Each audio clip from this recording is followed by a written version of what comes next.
fight. We don't have to kill. Everybody in the whole wide world really just needs to chill. No, we don't have to fuss, no, no, no. We don't have to fight. Hello, everybody. Welcome back to another episode of Just Chill with Oliver George. This is episode 66, and it is also the season premiere for season 3. My guest is someone I've been trying to get on here for a very long time, a very funny comic, and I just finished reading his amazing book, which we will obviously get to. But before we get into it, I want to remind you, if you're watching on YouTube right now and you would prefer an audio-only version, you can get that on Spotify, Apple Podcasts, iHeartRadio, and other places like that. If you're listening on one of those, though, and you didn't realize there was a visual side to this show, please come check it out on YouTube.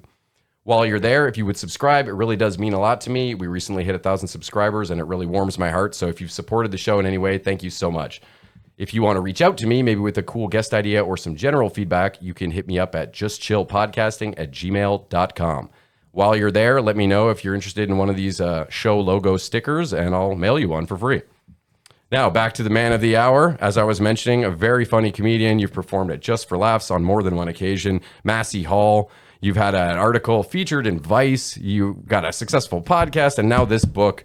I'm so happy to have you here. Alex Wood, thanks, man, for coming on. Thanks for having me. I am absolutely astounded by how professional this whole thing is. Thank you, man. It is something else. Look at this. Look at this prep work. This is unbelievable. This is your single, yeah. Yeah. See, I don't even, this is how the one pointing directly at me, and I'm like, where's my camera? Look at this. This is crazy. You're very impressive. Not everybody intro gets the double-sided. I was like, yeah. oh my God. Man, Your there's a lot. penmanship's even really nice. Oh, really? Thank you. I always write in caps. I don't know. I read a lot of comic books, so kind of just where my mind goes when I start writing. Dude, well, thank you, because you're a professional, and, you know, watching your comedy and reading your book, I'm really enamored with this book right now. I just wrapped it a couple days ago, and I was already in deep, but the ending threw me for some loops too, so I do really want to get into that. But first off, just how are you, man? Like, you're in Ottawa, back where your roots are from? Yeah, man, it's nice. Like, just doing, Absolute this week. I'm headlining, and it's like the club that I really, for the first time ever, felt like, it's like, oh shit, I don't suck at this. Like, I'm god awful at this, because it was like probably the 10th set I ever did was there. And I went into it like, okay, I've heard that this place is great.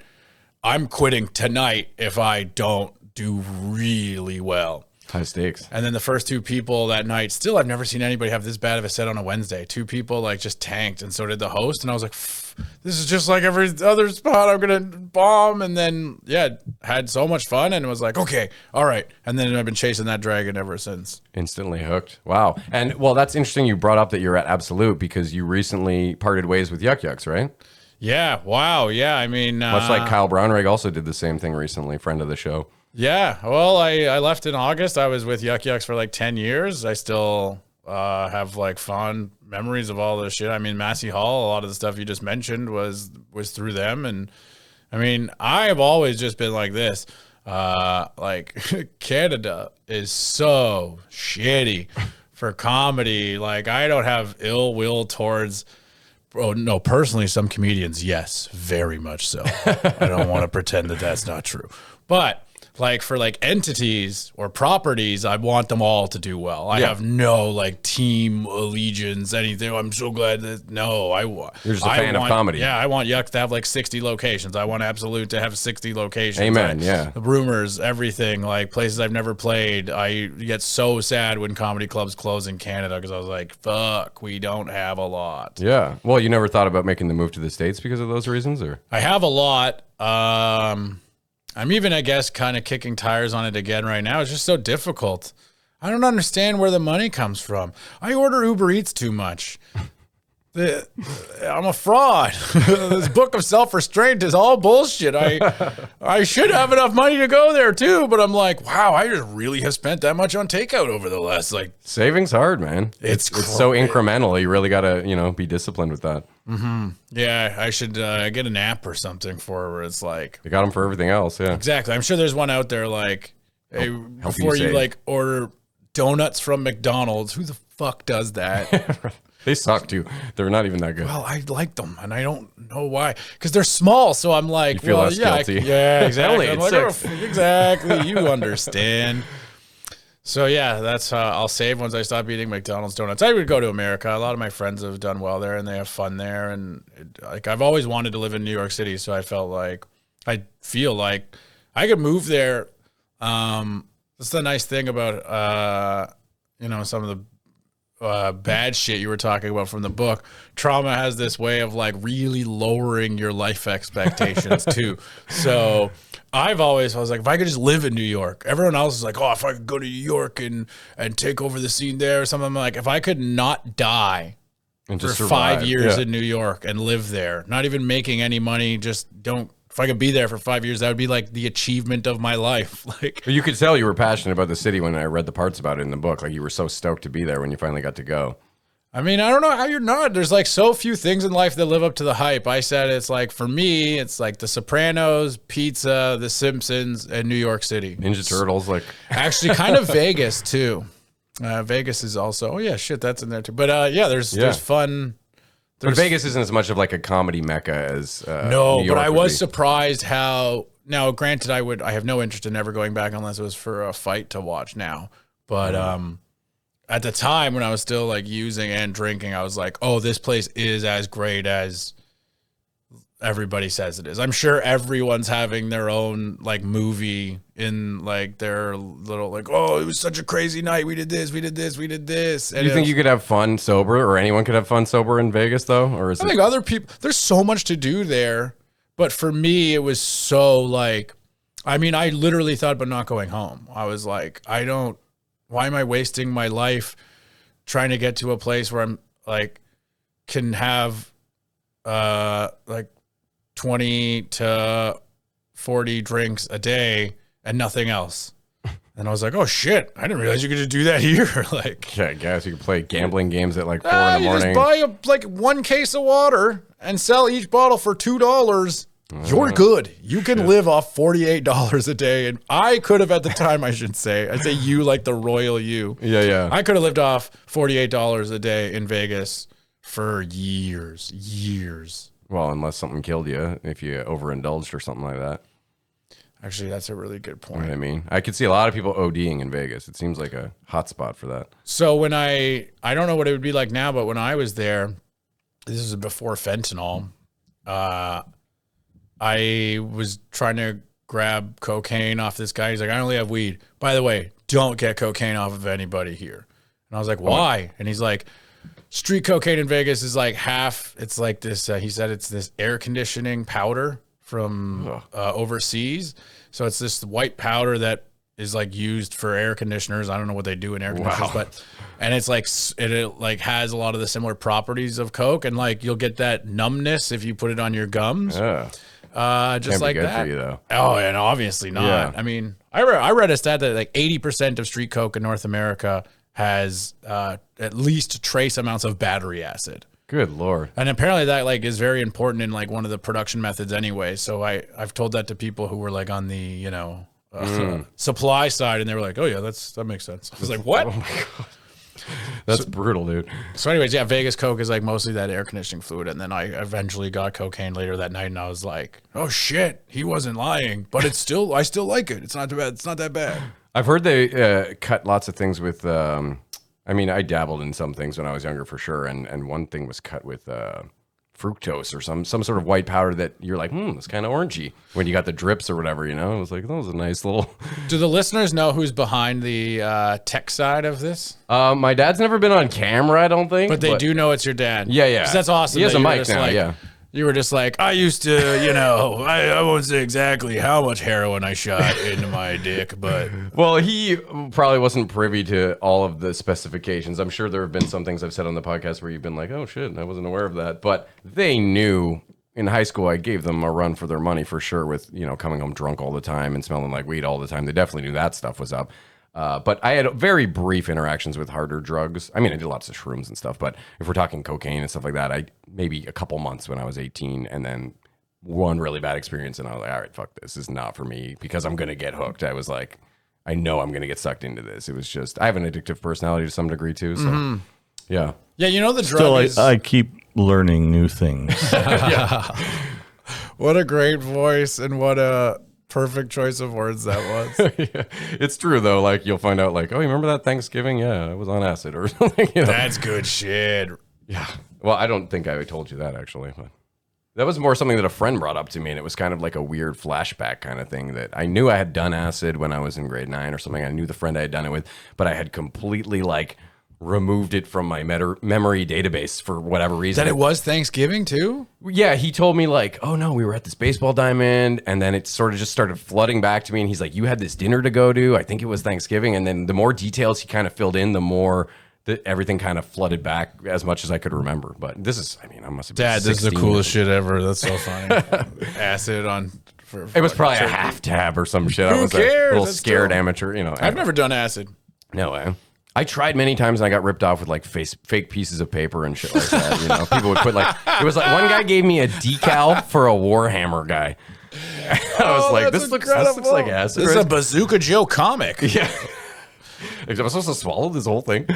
Oh man. That's so funny. No, acid was the one that always scared me. Like I was just like, I don't want to have a bad trip. That sounds quite uncomfortable. Well, if you watch Fear and Loathing or something, right? Yeah, Like, and I was always big on stimulants and even opioids I liked better than, I mean, it would go stimulants for me and then downers and then psychedelics. yeah, psychedelics, hallucinatories, if that's even a word. Well, with acid, you see, at least in movies and stuff, it's like the one drug they really portray as you're going to see stuff that is absolutely not there. Like Donald Duck's going to walk up to you or some shit like that. Whereas shrooms, it's like, oh, the room is breathing with me. I can wrap my head around that, you know, but it's not as bad as they describe acid, generally speaking. Mike McDonald had like one of the best jokes about acid. It was like, I don't understand why people don't think it's their favorite drug. Let's look at other drugs. Cost $300, lasts a couple hours. Or even less. Costs $7, you're high for a day. Yeah. And then you can get high 20 years later out of nowhere. That's return. That's maybe not great depending on the situation, but when you get a flashback, you know, at somebody's wedding or something, maybe that's not so opportune, but...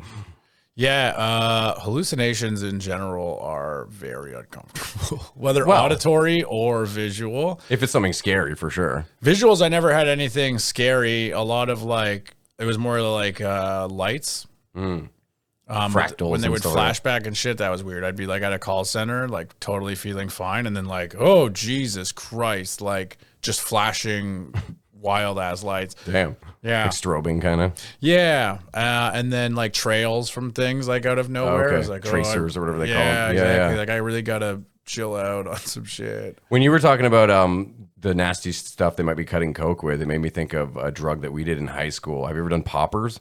Oh, yeah. You know, the fucking, it's like a vial. You just smell it and it smells like Oh, chemical. no. I thought poppers was always you cut a little bit of the cigarette for us, was cut a little bit of the cigarette off, put it in a bong, and then it makes it, you got to like it, the weed's very difficult to pull through. Oh, And it gets tighter and tighter and tighter until it actually pops through. And then you get pull a the cherry through. huge fucking hit. Huh. And you have to smoke cigarettes to be able to handle it because you also light that cigarette. And that's what eventually... But it's just a way of making you light the entire... It's actually exposes how... Like if you're smoking weed out of a bong, do you pull through? Depends how big the initial Yeah, I was hit always is. a pull-through guy because I liked it. I felt it was more impactful, but you waste so much weed that way. Definitely, yeah. Yeah, you waste so much weed that way. And could I be still getting- was like, I don't care. I'll just fucking buy more. It's worth it for that huge pop. Like filter, the screen, I never thought like I got a good enough rip. Yes, So yes. poppers give you that huge rip still, but you light all the weed because the cigarette's blocking it until all the weed has been lit enough that it can pass through, and then you have to light the cigarette part at the very end. I'm amazed. I've never heard of that. Oh, you got to rip it for like I know gravity for like bongs with a the water minute bottle. and shit. Yeah. Oh, poppers are big. Sorry, but what are smell poppers? Yeah, so I'm surprised you never heard of them, but I guess they're not that popular. It was, I guess, early 2000s, and my friends, the only place they could buy them was at the Gay Pride store because gay guys were known to use them as muscle relaxants because it makes you feel kind of to facilitate, Ollie, bedroom business. Isn't it amyl nitrate? Thank you. I was going to say butyl nitrate for I some think it's reason. amyl nitrate or poppers. So yeah, it smells like very chemically. You smell this and you're like, oh, this is like to clean VCRs or something. Like it's very not something you should probably be inhaling. And it would always have, like those old Batman punchy type symbols. It would always say bang. And they was like different not flavors, but different strains, you would almost call them. And you would get, if you had too much bang, you would get immune to it and you'd have to switch to rush. And there was all these different ones. I don't know, man. Someone knows what I'm talking about. Wow. I never thought there could be a dumber like potency description than salvia. Oh, salvia. Salvia, It's 10x, similar. 20x, 30x. I remember. Oh, okay, I see the remember description. my friend, I was explaining salvia to him. I was like, oh man, it was so much fun. You got to do it. And then he's like, what the fuck, salvia? She's like, what the hell is this? And I was like, look, there's just do like 10x. He's like, what the hell are you talking about? And I was like, I remember it that. goes in different X's, strengths. So yeah. it's 10x, 20x, and 30x. And he just said, the fuck is an X? What does an X mean? What does it represent? And I was like, I don't know how fucked up it gets. You're an idiot. Just do it. I always thought it was X10, like times 10, times 20, as far as potency or whatever the drug levels were in it or something. Yeah, I mean, I don't think they knew. Have you done salvia? I think X was, oh yeah, it was so much Fucking fun. weird. I thought it was weird. I didn't enjoy it much. I loved it, to be honest with you. I loved it. I Really? only did it once. I found it made people go catatonic, and I would see people drooling, and then like 2 minutes later, you're back to normal, and I was like, all right. Oh, I would see, for me, I got the laughs. Like, it was the hardest laugh attack of my life. I ripped it out of a bong, which, kids, is the only way to smoke salvia. Yeah. And It's got to be very hot, yeah. Yeah, my friends were sitting across from me on the couch. I was on like a chair. I got the magnet thing, like everybody has happened, right? Yeah. And then after that went away, I was like, oh, that's cool. And then it felt so tangible. Like, when you're on drugs, I was like, oh, like this feeling is in the air. I could grab it. I felt judgment off. Yeah. And I went to tell them, like, guys, it honestly feels right now like I'm on trial and you're the jury sitting across from me. Like, and I go to tell them this, and halfway through, just burst into laughter, like commit this man laughter, like that kind. And they went for like 10 minutes straight and then just stopped. And then I felt like a gross kind of hangover for like an hour and 15 minutes. And then that dropped out of nowhere too. And I was like, this drug kicks ass. Yeah. I found it gave me almost instant feelings of distress when I did it. It was like, everything kind of just like warped and I couldn't get words out right. And I've seen a lot of people in even worse shape from it. It's a weird drug, and it was in this sweet spot where it was legal. So people were trying to, weed You was could buy it at like skateboard shops. yeah, It was so strange. head shops, whatever. Yeah. It was a very weird drug. Is it illegal now, you think? Probably. Oh, I think it is. I think they got on that while I was still a young chap. Yeah, it's heavy duty. Well, because that's why I probably didn't do it that much. I heard so many people starting to be like, oh, yeah, like, you didn't hear what happened to like a guy school over? And it was like, we all saw it happen. Like, he was sobbing, crying for like 15 minutes, sobbing, horror crying. stories, yeah. And then when it went away, he was like so weird for like another couple hours. And then that person was like, yeah, I don't want to talk about it. And I was like, well, I mean, I'm really enjoying all the other drugs I'm doing. Maybe I don't like fuck. That's why, like, psychedelics, I was always like, the other ones, it's funny because obviously with alcohol and I mean, all of them, but I was like, I don't know. Like, those are the ones that make you lose control. Like fucking driving without a driver's license to like steal money from my mom to buy cocaine, and I'm like, oh, those drugs make you really out of control. I wouldn't want to make any bad decisions. Yeah. Jeez. My faculties are in order right now, and I'm making nothing but right life choices. Well, that's why I liked versus salvia. Going back to that, that's why I preferred poppers when I was doing those things. Was because there was a very similar experience of getting really high for a very short period of time and then feeling pretty much sober pretty quickly after.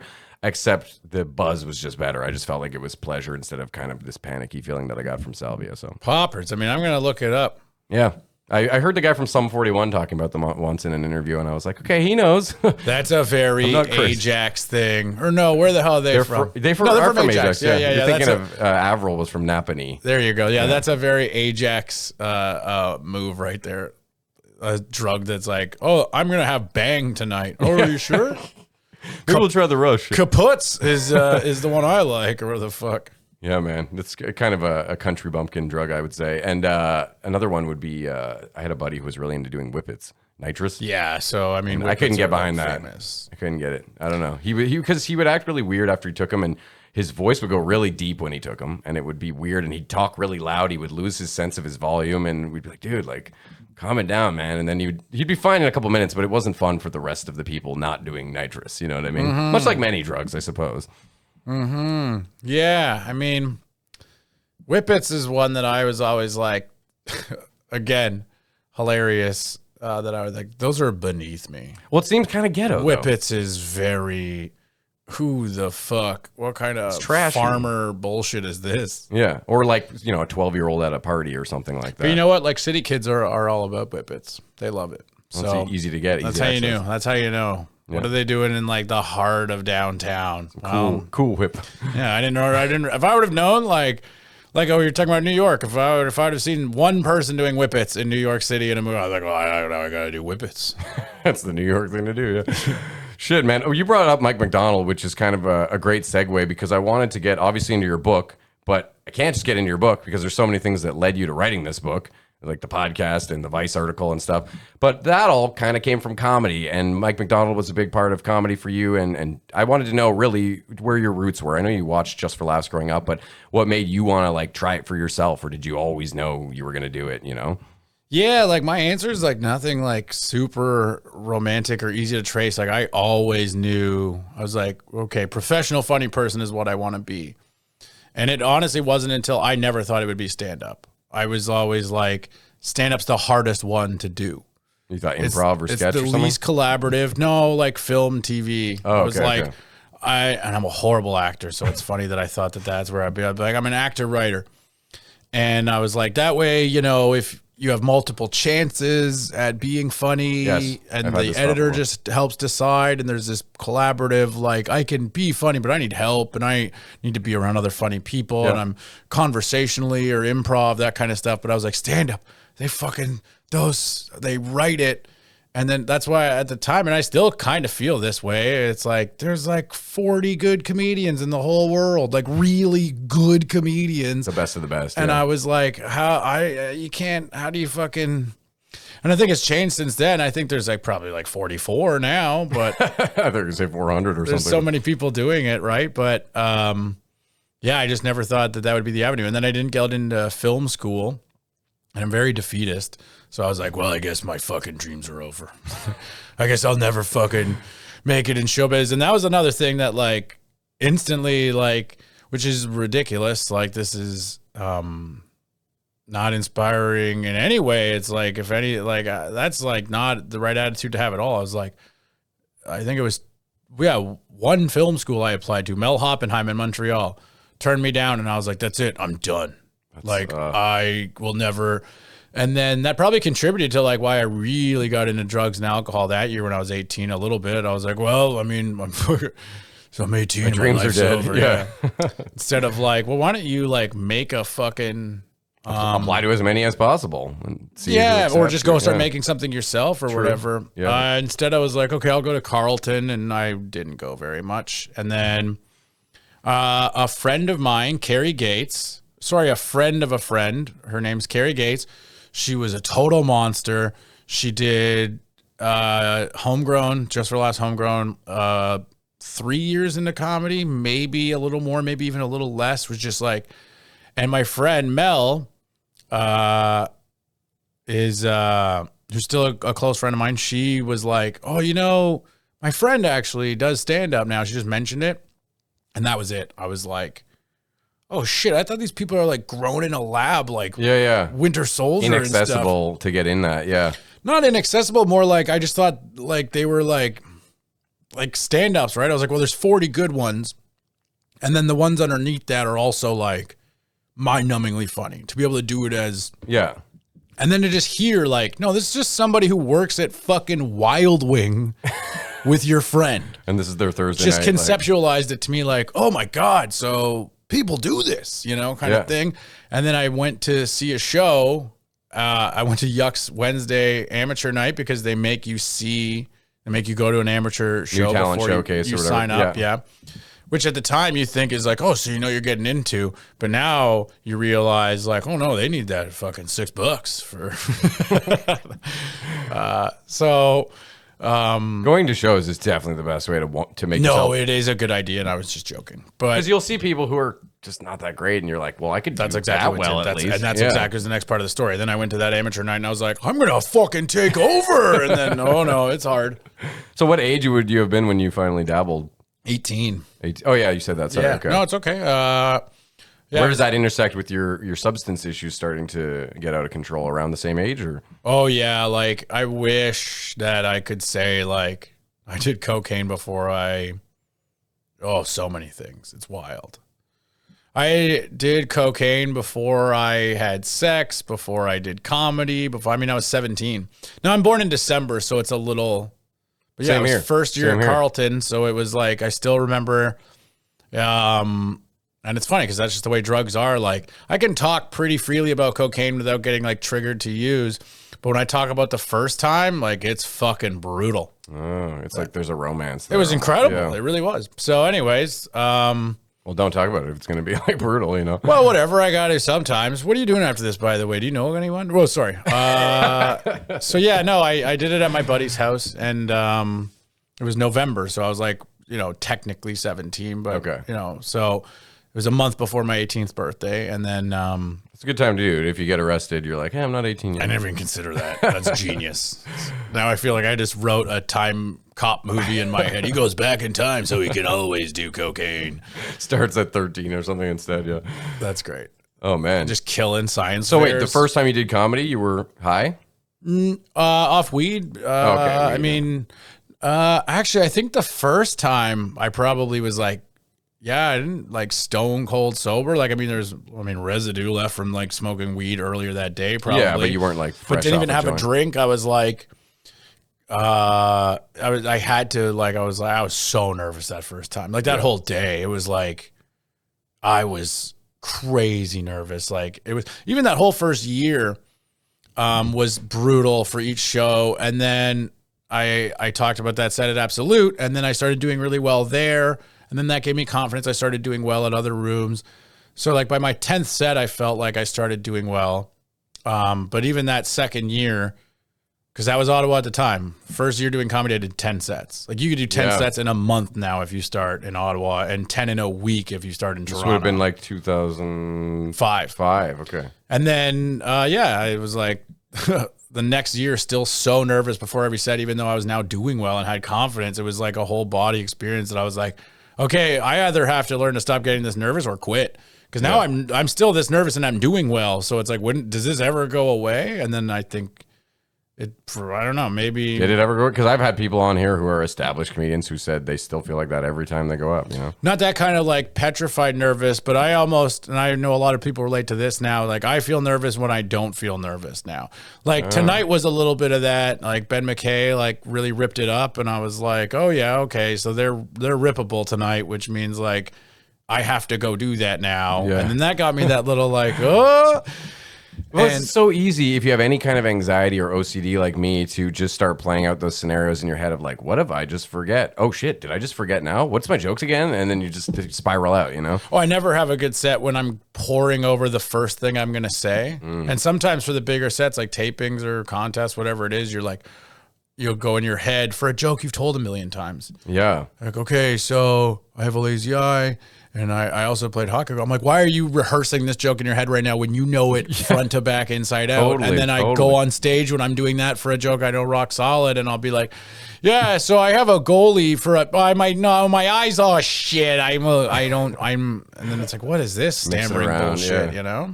I actually had a recent experience that was kind of like that where I went and jammed with these guys last weekend. I'll actually bring that up later too because it ties into some other stuff. But they sort of accompanied me doing my musical songs, which I've always done them solo to drunk people at bars. I never really needed it, but I was always curious what it would sound like with a bass player and a hand drum, and it sounded really great. But I was towards the end, there was a lot of times where I was doing the same thing. We're forgetting these lyrics that I know so well, but it's like this new dynamic. I don't know these guys that well, and the social, situation is just a little bit throwing me for a loop, It's like anything in life, right? It's that flow state you want to get in where Yes. you're thinking but not thinking.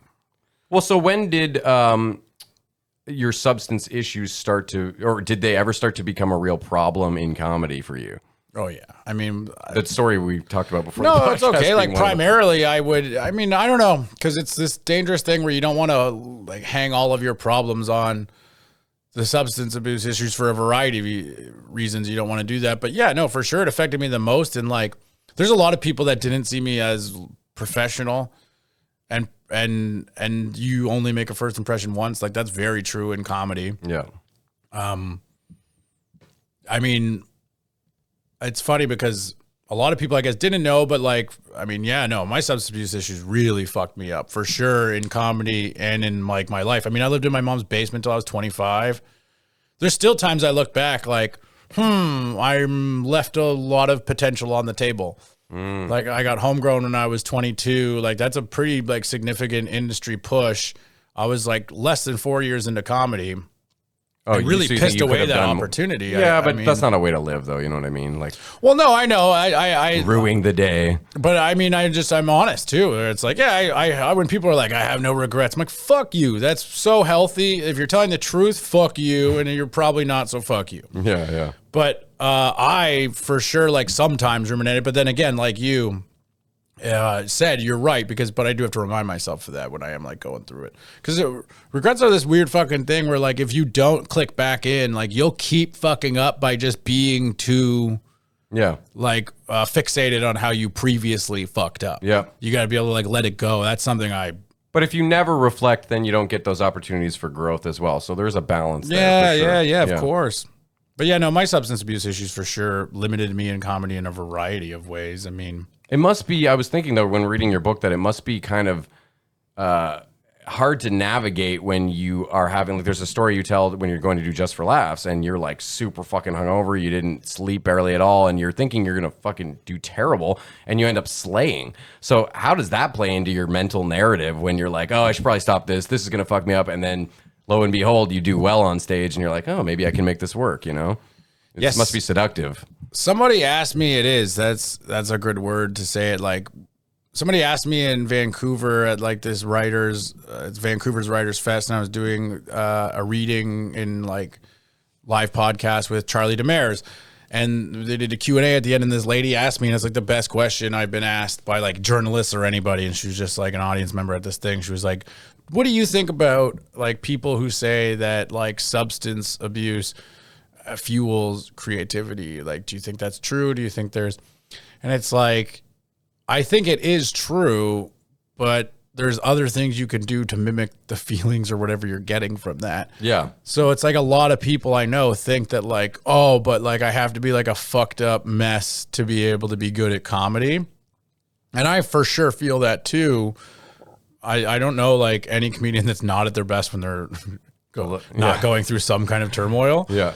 But like you can also still do well when you're on the straight and narrow as well. Yeah, and your brain is firing on all pistons and your memory is working a little better. Like there are advantages to that as well. Yeah, exactly. And then also too, you start to realize you're like, I know so many people that are really, really fucking good at this that maybe don't have that much industry recognition, that are like complete piss hounds, and people like, oh, I don't understand why this festival doesn't book this person. And I'm like, well, this person just got super drunk at Comedy Bar 2 weeks ago, and I heard, and they're still doing that kind of shit all the time, and they care about that. They don't want you.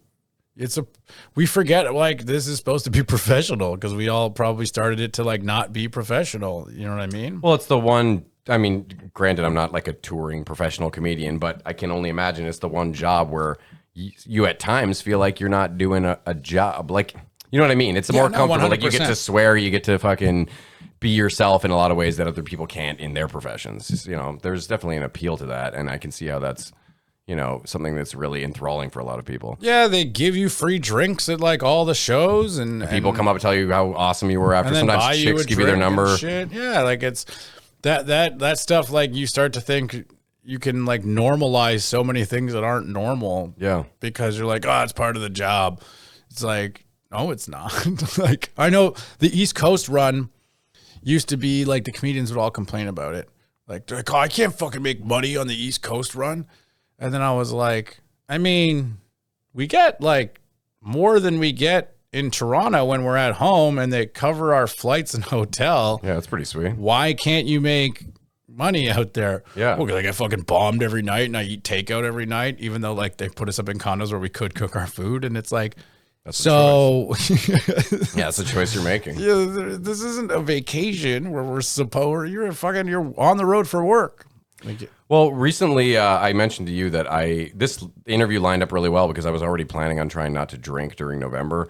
And I've been trying not to eat dairy and bread and stuff like that. It's mainly a dietary thing. I'm trying to just live a little healthier. But I did notice, as much as I don't think I wouldn't classify myself as someone who needs to go to AA like a raging alcoholic. I don't drink in the morning. I don't drink and drive. But the frequency was what was really bothering me. And I kind of realized today, I think the biggest problem was finding a way that I don't have a problem. You know what I mean? Where you're drinking every day, almost every day, more than most people would drink in a week for sure. But it's never really fucking up my life. So it's able to continue because there's no like rock bottom moment. You know what I mean? And I think that's a really slippery slope in itself. Fooling yourself into thinking you can, be the one person that's immune to the effects of these substances.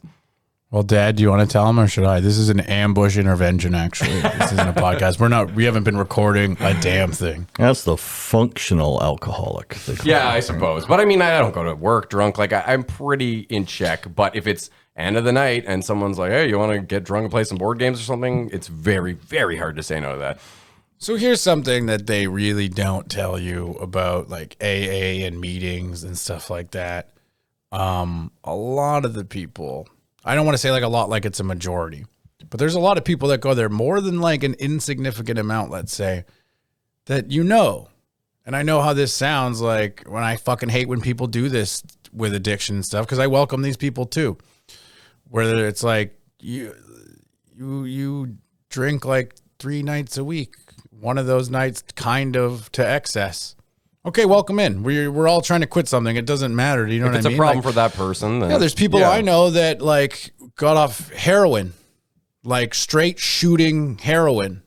Like That's to insane. them, like I'm a fucking pee on nothing. Like, oh, Poser okay, or mister whatever, yeah. had a cocaine problem. Are you fucking serious? Like I Yeah. shot heroin. They don't do that to me. Yeah.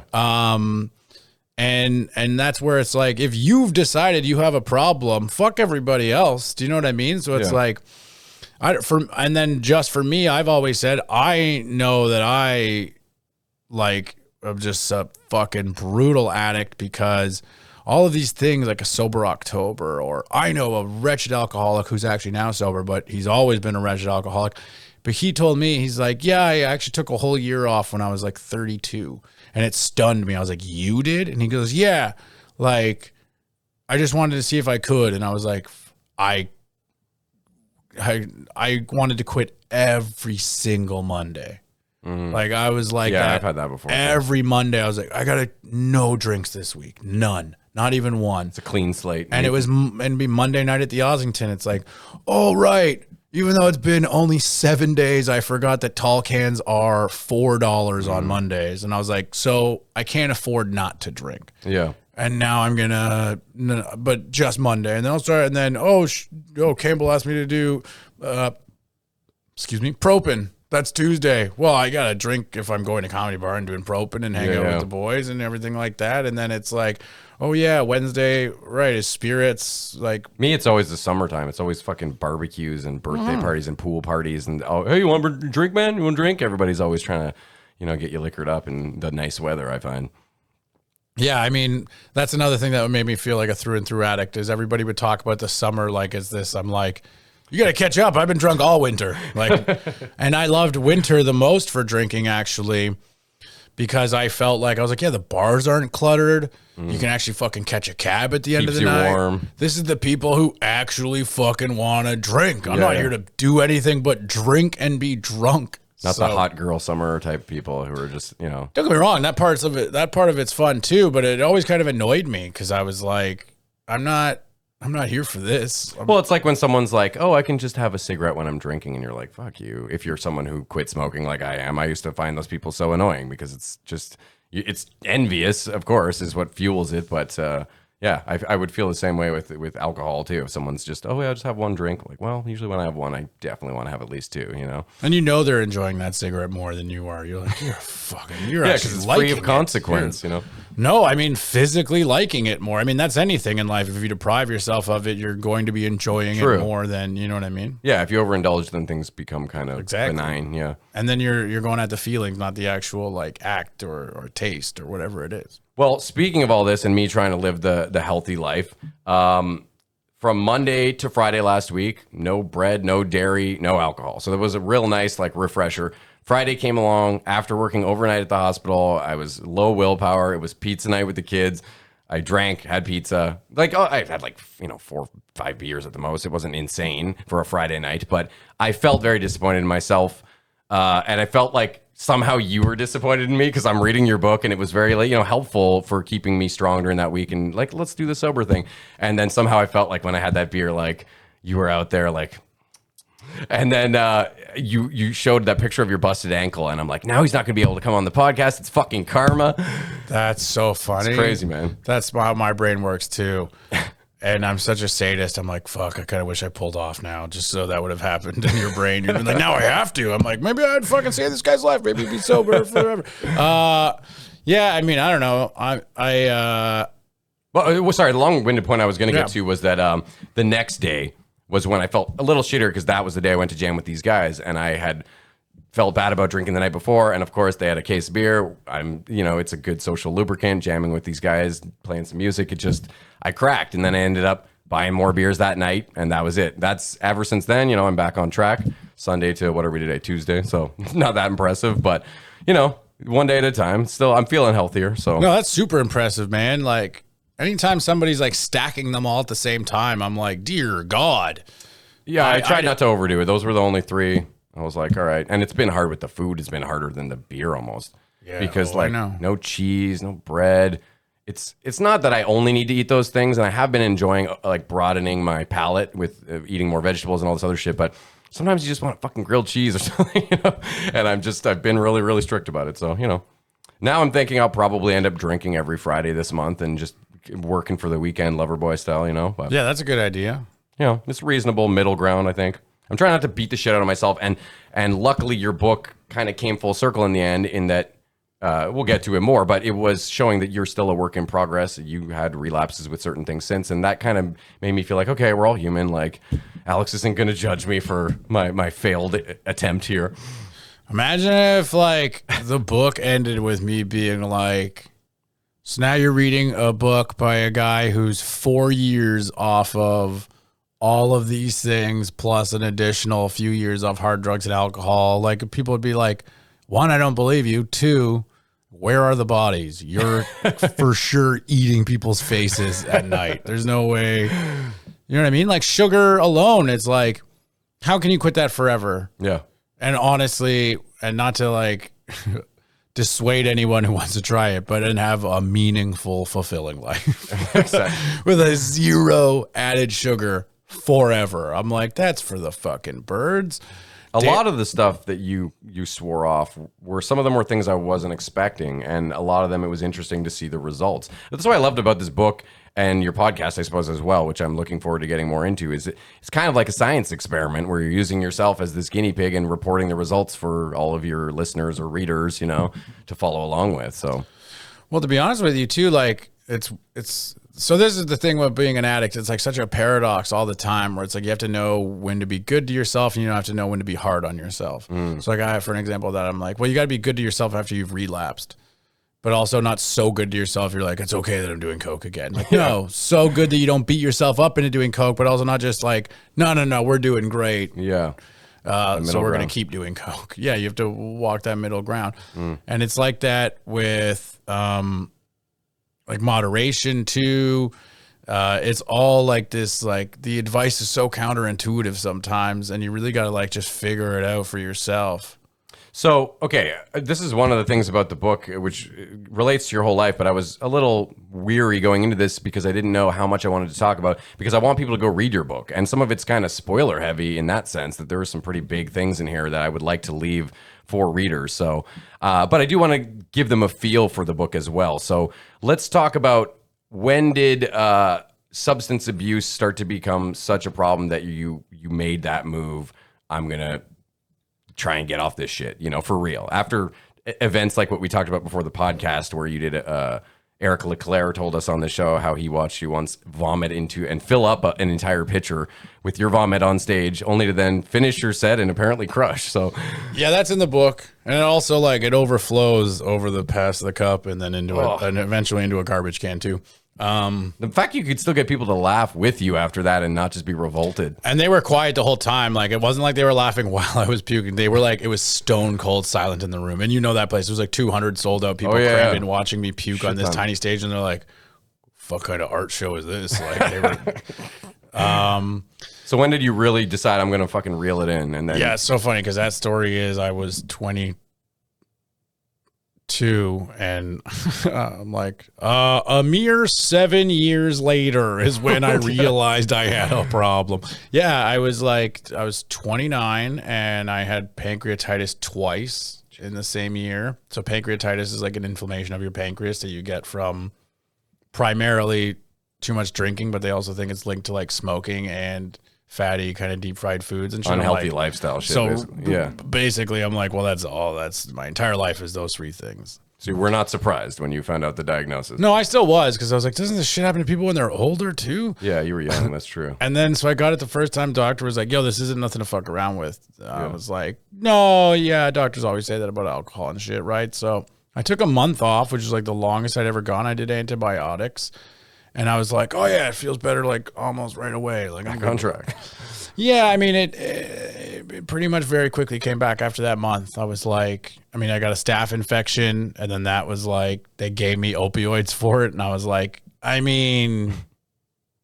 I did what I always did when I got opioids. I would save them. I wouldn't use them during the actual thing, and then wait till just smoke a shit ton of weed to get through any pain or anything like that. And save then them for pleasure. Yeah. And then use them to drink, and was like, oh yeah, right, getting fucked up is the best. So the rest of that summer was it was weird. It was as soon as that month was up from antibiotics was massive bender, amongst the worst I've gone on, which is saying something. And then that lasted for 3 or 4 months, and I was like, oh god, the pancreas hurts way more than before, way worse. And then I went in the second time, and the doctor was like, okay, buddy, you're so fucked right now. You're so close to I hope that's verbatim. Yeah. Oh yeah, my doctor was just a total bro. But I should have mentioned that. We're lifting and shit at the gym. He's like, "Oh fuck, bro, you can't be doing this." So my doctor Spicoli was all "Yo, dude, you gotta really clean this shit up because acute pancreatitis is you could die." Now I'm not I'm not doing the thing I exaggerated. It didn't hurt so much. I was like, well, now I kind of believe you because this thing hurts. Pancreatitis is brutal. You have stomach ulcers and shit too, right? Yeah, at the time I didn't even know that too, but I kind of always knew my stomach was shit. So I was like, oh, my stomach always hurts. So but this one up high is just so fucked. So then, the second time I got it, I was like, well, I'll probably quit for a year. That one guy actually said to do it. I thought, I was like, well, if he could do it, I could quit for a year, and that'll really reset my body. And then I even knew too, I was like, I can't maintain the way I use and drink for the rest of my life. So I was like, so this will be my 1 year break before, early 30s. I'll switch to Coors Light at barbecues. It was always kind of that easy to just switch. Yeah. Oh yeah, he drinks Coors Light all the time. Hey, there Silver you go. Bullet. There you go. So then I was I was ready. I was like, yeah, I'm gonna quit drinking in a couple weeks. But it was he told me I got that second diagnosis December 16th or something, December 15th, 17th, around there. I went to Ottawa to go home for Christmas. I got drunk with my friends December 19th, 2015. And I guess technically the 20th because it went past midnight, but okay. I had my last drink at 4 a.m. It was just everyone else was asleep, which is usually what my night ended at this guy's house. My friend who lives in Canada, and I was just walking around, drinking, listening to music by myself, going room to room, looking, everyone passed out. And then it was 5, 6 in the morning. Went to, I'm oh, I'll have a few hour nap before everyone else wakes up, and then we'll get driven to breakfast and we'll go do breakfast. And it was so weird because as soon as my head hit the pillow, it was I thought it burst. Oh, Jesus. Like I was like, oh fuck, like organ pain's got to be unique. not a feeling. heart attack, but like a pancreas, whatever the fuck. I was like, oh Yeah. shit. As soon as I felt it, I was like, oh, this is what the doctor was talking about, and I'm about to die. I was like, my pancreas just exploded or is lacerated or some shit. Yeah. And it hurt so much. So I couldn't even sleep, and I was like sweating too. And I was like, oh fuck, this isn't good at all. So I was like, obviously, even me, I was like, I can't. It was, I had a show at Yucks that night. It was Saturday and then Sunday. So it was like Saturday morning, didn't sleep all the way till, and I was going hard that week anyways, because I was like going to quit for like a year. So that Saturday night, I still can't believe I got through that Saturday and Sunday shows. Like I've done shows like with some like fucked up shit going on, but those were the ones where I was like, wow. Yeah, why didn't you just go to the doctor if you felt like it had exploded? Well, because I wanted to finish the shows. Oh, yeah. So I did Saturday and Sunday and did not sleep, which is like a different kind. When you're not sleeping because you like a weekend without sleeping was not a big deal to me then. But this was without alcohol and drugs. And I was like, oh shit. So Sunday night was like wicked bad, and it's hurting more and more, my pancreas. And I'm getting like the shakes now and like really bad sweats and what I didn't know at the time are called delirium tremors. And I was like, oh shit. And then I had an alcohol withdrawal seizure at my mom's house, and she had to take me to the emergency room. This is sort of how the book starts, right? Yeah. Okay. And then, honestly, like you go through an alcohol withdrawal seizure and delirium tremors. Like I was pretty dead set at that point. I was like, I will go this next year without alcohol. This is like fucked. And I was like, but it's going to be impossible hard, and I'm going to be a different person. I'm not going to be fun to be around all this shit, but like I have to do it clearly. Like I fucked myself. Yeah.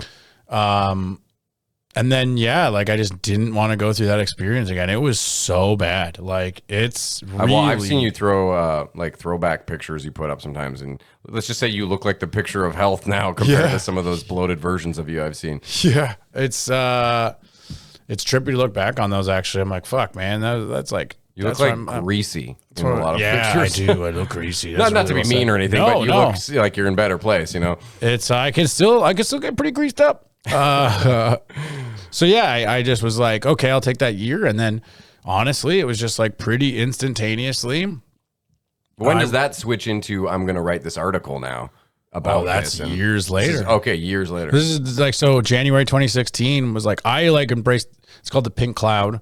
But like, I loved it right away. I was like, once I got over the delirium tremors and took like benzos to like cure those symptoms, I was like, I've never felt this sane in my entire life. I felt like I would go crazy if I quit drinking, like crazy. Yeah. And mid-January, I was like, my emotions have never been this regulated. Like I sensed it right away.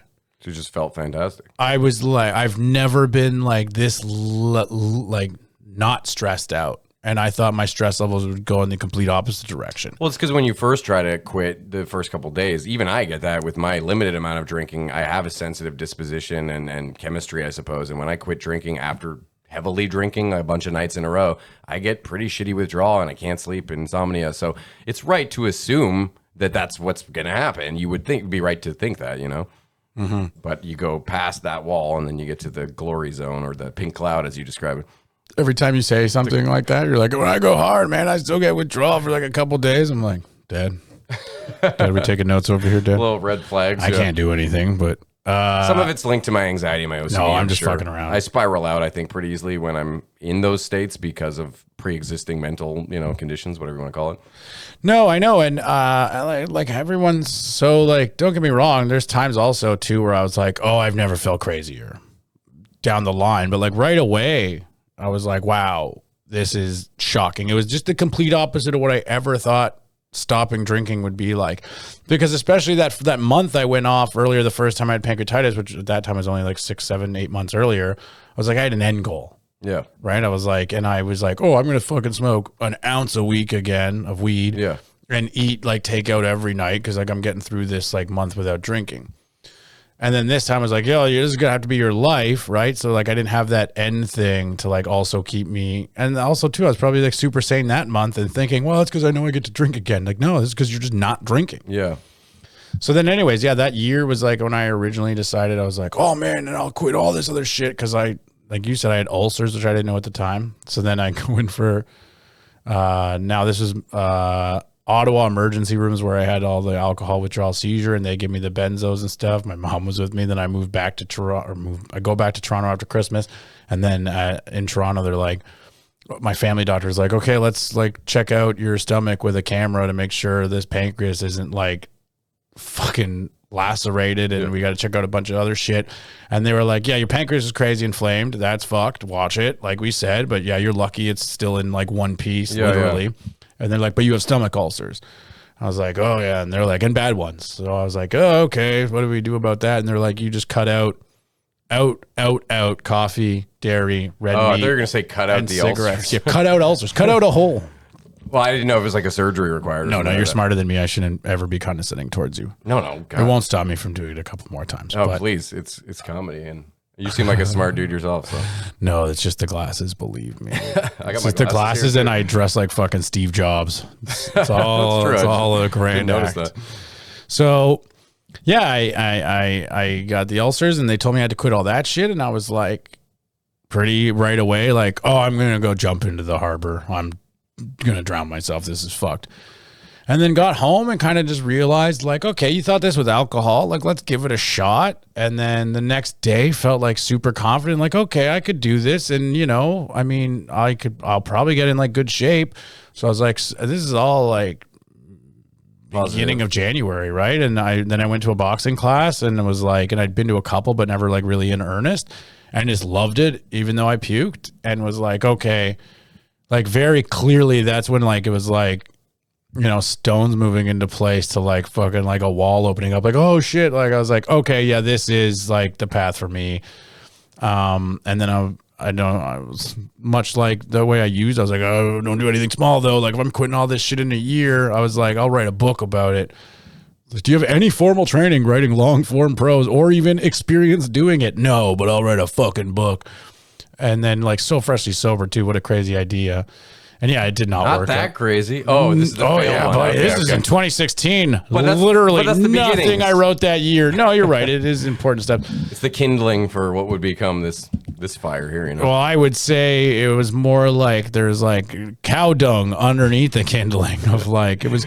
So anyways, I was like, I'll write a book about it. And then that year was also like curveball got thrown at me with like bad family news and shit like that. This and was your uncle? Or? Yeah, tried to like maintain on the straight and narrow, but then he died, and he like helped raise me. He lived like around the corner from me, and then I don't like want to hang the whole relapse up on that or anything like that. It was a very tough time for that. And then, well, I did notice a pattern. Sorry to cut you off. That a trigger. I was going to ask you what some of your biggest triggers are for some of your things that you've quit, but it would seem from the book that grief was one, because when Mike McDonald passed away, that was another time where you almost kind of faltered and went and grabbed a drink. So I was just wondering if there was any other things that really stuck out as big triggers for you. Yeah, I don't process like specifically death like well at all. Me neither. It goes like it spikes right away, really brutal, and then I just turn it off to like a low hum for months and months, and then comes back. I'm working on it now. Like therapy is a really good idea for anyone, everyone. Yeah. It's the only thing that I'm not preachy at all about like sobriety or anything else. I even say, I was like, yeah, I would never be sober if I could have a few drinks, whatever. I wouldn't have done it. I had to for me. But therapy's the one I am like, everyone must go. You're not in therapy. You must go. You'll be a better partner, a better parent, a better son, a better daughter, like that kind of shit. Well, it had a huge impact on you as well when you found out later that you had a neurological issue, right? That was the only thing that really helped from what I read in the book.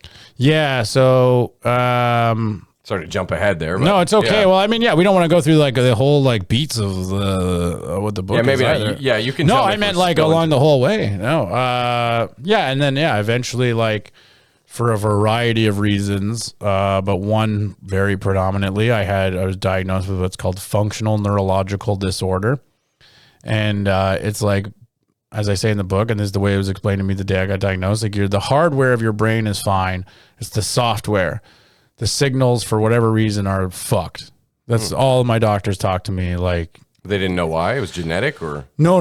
I meant like they talk to me like they work at Popeye supplements. Like, bro, your shit's fucked, man. You know what you got to do? progressive overload. So yeah, that was like a long time to get diagnosed with that too, but I was already long sober by that point and in therapy. Did they think it was from substance abuse or something you were born with? They don't really care about like The cause as much? it's so weird. Functional neurological disorder like is really and I could see it growing with this modern stressful world we live in. But I bet you it's always been a thing. And like before they just called it like, oh, he's got the deep down crazies. And then now it's like autism. We never used to get recognized back in the day. So now we take things seriously. But yeah, I had it for a very, very specific reason that actually ends up when you do research about, and I feel so bad because anyone with FND, like, I don't know, man, this is like, it's so fucking crazy. It's just Google functional neurological disorder, then Google Freud conversion disorder, because that's what he called it. Oh. And basically, and I'm not presupposing why anyone else would have FND, but it was a conversion disorder that I had. I wasn't processing different traumas that had happened to me, and one very specifically. Okay. And just refused to like even say it out loud, and then that can happen though. The body can attack. Yeah, it's crazy. It really, it felt like the Venom symbiote or some shit, like taking over me. It was like so fucked. And like the more I would bury, because there'd be times where I would be like, this is probably mental health related, and maybe you should go say some things that you've never said out loud. Yeah. And every time I'd think of that, I'd be like, no, it would make it worse. So it would make the physical worse. There's a book that everyone's recommending to me now and recommending to a lot of people called The Body Keeps the Score. And I can't read it because it's just way too like hit home. The way everyone describes it to me, I'm like, I can't read that book. And I just kind of wrote the comedy version of it. So I don't want to like fair, yeah. But yeah, it's like it's interesting how the body can attack itself. It is very, very interesting. It is. And shitty. And it was doing that. I mean, it did that to push me to like, I'm going to make you fucking deal with these mental health issues. Like I am going to physically, like some part of my brain or my body or whatever just went like, no, we're not continuing on like this. It's pretty wild. Immune system stuff is crazy. I'm divorced, and there was obviously a point in any marriage that ends in divorce where the marriage wasn't going so well. And back then I didn't work out.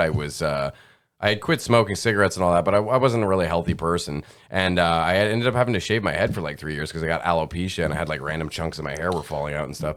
It's all back because I changed my life around. That's super cool. Congratulations. I love that. I love hearing that. I love having hair again. I mean, I got used to being bald for a while, but But yeah, that's a big one that manifests, right? Like stress induced. People get rashes. Yeah, for sure. So I used to have like very sensitive skin. Would not take a lot to set it off. Like a little bit of Febreze getting on my arm, and I would have an all body rash then within 24 hours. Damn. That's when I was using all the time and super, dealing with like undiagnosed PTSD, a variety of things. And then now like a little bit of Febreze gets on me and I'm like, oh, that spot might be a little itchy. I'll just go wash it off, and nothing. Yeah. And it wasn't even like stressing about the Febreze getting on me. I was at a constantly elevated level of stress my entire life. Yeah. Well, you release a shit ton of cortisol, which is supposed to be terrible for your skin. Oh God. Yeah. The next thing that's going to happen to me is they're going to be like, he's got the heart of a 65-year-old fucking flight navigator. I'm like, yeah, I bet you for sure. It's hard to know where it's all going. You know what I mean? What was the most challenging part about putting yourself in the club atmosphere, which we all know is full of alcohol, probably cocaine, weed, a lot of other stuff? Clearly you didn't want to give up on comedy because you love it so much, but it's entrenched in all that other stuff. So what was the hardest part about trying to get back out there? Honestly, it's the amount of free alcohol, and it still is. The only thing that trips me up is when it's free. Someone's just holding a shot up to I'm trying to eat better right now because I had like a rough go of it in September, October for me. Like I put on a few like pounds, and it's not like healthy way. Sometimes I'm like, oh, I know it's not from like lifting and shit. So, and I was like, oh God, I'm really going to clean it up. I was doing well. And then Saturday I was doing this show in Toronto, and they had pizza and everything for us backstage. I was like, well, it's free. I'm powerless. And it was like with alcohol, I obviously didn't partake, but It's still very difficult when I'm at a show and they're like, gratuities. We got like free like pints for you guys. I don't know what it is, but it's just like, oh right, that's sweet. That is, and it's almost at every show, right? Even discounts, I could be like, okay, I can deal with like a good drink deal. Yeah. But when it's full free, I'm like, fuck. Like it's very difficult. It's hard to say no, yeah. But in general, just being surrounded by alcohol, I knew right away. I was like, you're gonna have to get very good at that because you can't. I was already out of free chances. Like I was like, you've had a substance abuse meltdown that lasted months, very publicly in comedy. You do it again, you're that guy. No one's gonna. You can't. So you just mentally prepped the shit out of your brain before going back to the clubs? I didn't. There was no like time off. I didn't. I mean, I had that last drink December 19th, and I still did the shows the next 2 nights, and then my next show would be New Year's Eve, if not a couple warm up ones before that, anyways. And that was so the big like one I at didn't take Massey any Hall. time. Oh yeah, it was. Yeah. I had a show Boxing Day that year, so the delirium tremors were like maybe like just stopped from like the benzos, and then was like, okay. It's been 3 days. I got a show at Yucks tonight, and then I got a New Year's show. Oh, I got this big theater show in Thunder Bay in January. It was all very, very quick. Yeah. So this stuff all eventually leads to the podcast. The podcast came before the Vice article, or the other way? Yeah. Okay. No, the podcast. Well, the Vice article came out started, right? midway through the podcast, towards the end, with like 3 months left. Okay.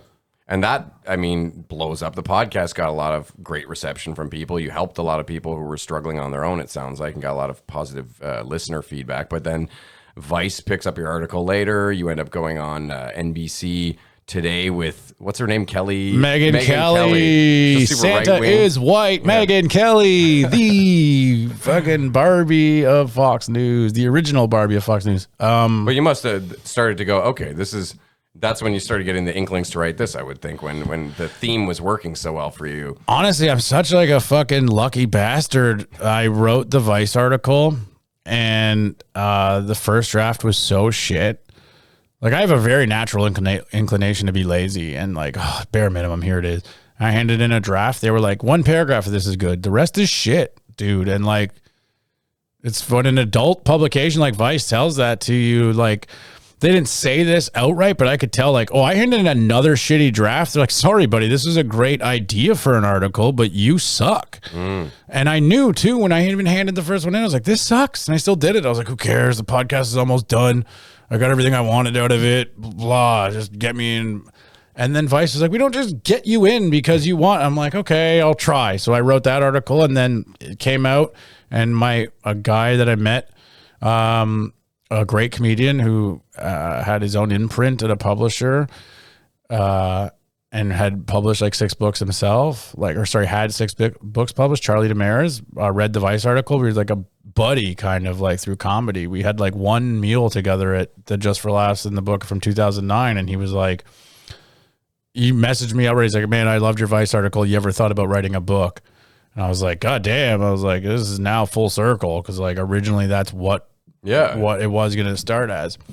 So then he gave me a lot of time. He's like, you're a first time writer. You know, I signed the book deal. It would have been like February 2018. It came out April 2021. So like we knew like, yeah, you're going to have to like on the job learning, and there's the pandemic shoved in the middle of there. And the pandemic was a great thing to have happened for having a book on deadline. Yeah. Like I really was able to. The stars aligned. Yeah, a lot of people were saying, you know, like, I just don't know what to do. And like during my writing times, I was like, I got lots to do. Well, let's go back before the book then and talk about the podcast. So Alex Wood Quits Everything, because it does heavily tie into the book. And this is where originally I thought it was going to be 12 episodes and you were going to do just 1 per month. But there's many more. It's like 50 or so. Or there's 1 a week for a whole year. So yeah. So there were some that didn't pertain to these 12 things, right? There were like, I noticed one was video games and a couple of the other ones that I was surprised weren't on this list. But for the people who haven't read your book, let's go over the 12 things that you were quitting for both the podcast and eventually the book.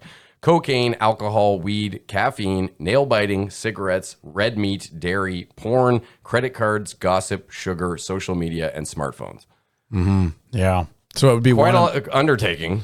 Well, they weren't all at the same time, right? It was 1 a month, the first of the month. But they carried over. Yeah, so they carried over. There was a yeah. point where I was off all of them. Yeah, that was again just from like, well, I don't do things like half-assed or actually that is, I just said I do lots of things half-assed, but like oddly enough, like, yeah, like, I don't know. Again, the paradoxical thing with addicts where I'm like, I must consume as many things or like deprive myself for so many things, but also still be lazy at the same time somehow. It's interesting. But yeah, I just was like, okay, well, the problem's me. I was like, I was fucking drinking like, you know, I hate when people brag or whatever, but like literally like 80 to 100 drinks a week for years and years and years.